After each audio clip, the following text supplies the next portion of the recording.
সিলেটের হযরত শাহজালাল রহমতুল্লাহ আলাইহি মাজারের দানবাক্সে টাকা গণনা শুরু হয়েছে। বাণিজ্য, শিল্প, বস্ত্র, পাট মন্ত্রীর সভাপতিত্বে গঠিত ১২ সদস্যের উচ্চ পর্যায়ের কমিটির অধীনে এটি প্রথম দানবাক্স গণনা হচ্ছে। সকালে মাজার পরিচালনা কমিটির সদস্যরা আনুষ্ঠানিকভাবে দানবাক্স খুলে ভেতরে থাকা নগদ অর্থ সংগ্রহ করেন। পরে মাজার প্রাঙ্গণে গণনার কাজ শুরু হয়। গণনার সার্বিক পরিস্থিতির খোঁজ রাখছেন আমাদের সহকর্মী হোসাইন সুজাত। যুক্ত হচ্ছি তার সাথে। সুজাত, মাত্র ১৯ দিন আগেই তো মাজারের টাকা গণনা করা হয়েছিল। এত দ্রুত আবার কেন গণনা হচ্ছে? এর আগে তো এরকমটা হয়নি, আসলে আমরা দেখিনি। এ বিষয়ে মাজার পরিচালনা কমিটির সদস্যরা কি বলছেন, একটু জানাবেন বিস্তারিত।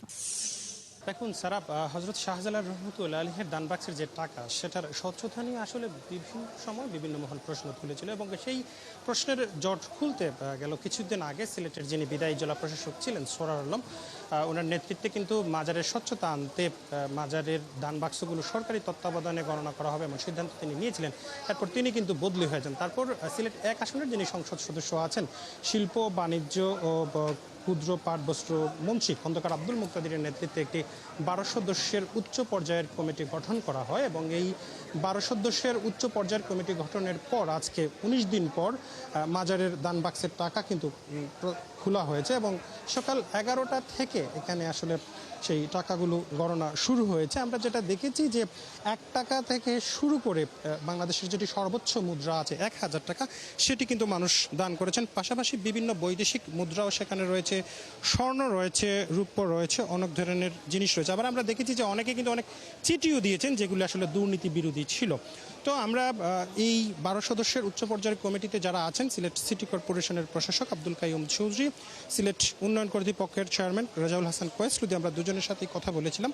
তারা আমাদেরকে জানিয়েছেন যে এই টাকাগুলো সংগ্রহ করে, অর্থাৎ গণনার পর সেগুলো জেলা প্রশাসকের পক্ষ থেকে সিলেটের সোনালী ব্যাংকে যে অ্যাকাউন্ট খোলা হয়েছে সেখানে সেগুলো জমা দেওয়া হবে এবং এই অ্যাকাউন্টটি সবসময় উন্মুক্ত রাখা হবে। যে কেউ যে কোনো সময় এই অ্যাকাউন্টের স্টেটমেন্ট নিতে পারবেন, অ্যাকাউন্টে কত টাকা আছে, কোন খাতে ব্যয় হয়েছে সেটি তারা জানতে পারবেন।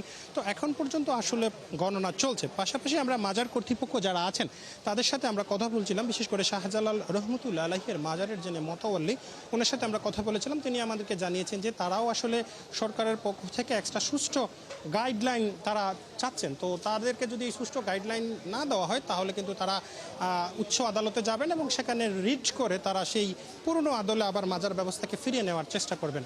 তো এই ছিল আমার কাছে সিলেটের হজরত শাহজালাল রহমতুল্লাহ আলাইহির মাজার থেকে সর্বশেষ পরিস্থিতি। সারা। সুজাত, ধন্যবাদ যুক্ত হওয়ার জন্য। দর্শক, সিলেটের হযরত শাহজালাল রহমতুল্লাহ আলাইহি মাজারের দানবাক্সের টাকা গণনার আপডেট নিয়ে যুক্ত ছিলেন সহকর্মী সুজাত।